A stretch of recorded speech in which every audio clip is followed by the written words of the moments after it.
বিএনপির ভারপ্রাপ্ত চেয়ারম্যান তারেক রহমানের বিরুদ্ধে থাকা সকল মামলা প্রত্যাহার ও রাষ্ট্র কাঠামো মেরামতের ৩১ দফা বাস্তবায়নের লক্ষ্যে বিএনপির কেন্দ্রীয় নির্বাহী কমিটির সদস্য মোস্তাফিজুর রহমান দীপু ভূঁইয়ার নির্দেশে ভোলাবো ইউনিয়ন যুবদলের সমাবেশ অনুষ্ঠিত হয়েছে।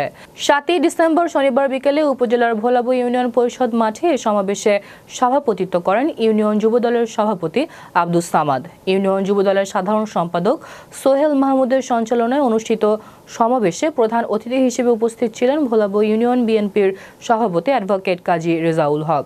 এতে বক্তব্য রাখেন ভোলাবো ইউনিয়ন পরিষদের চেয়ারম্যান আলমগীর হোসেন টিটু, উপজেলা বিএনপির সাংগঠনিক সম্পাদক মোহাম্মদ সানাউল্লাহ মিয়া, ভোলাবো ইউনিয়ন বিএনপির সাধারণ সম্পাদক মনির হোসেন প্রমুখ।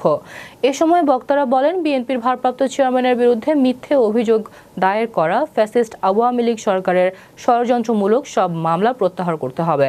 পাশাপাশি রাষ্ট্র কাঠামো মেরামতের জন্য তারেক রহমানের দেয়া ৩১ দফা বাস্তবায়নের লক্ষ্যে বর্তমান সরকারকে কাজ করতে হবে।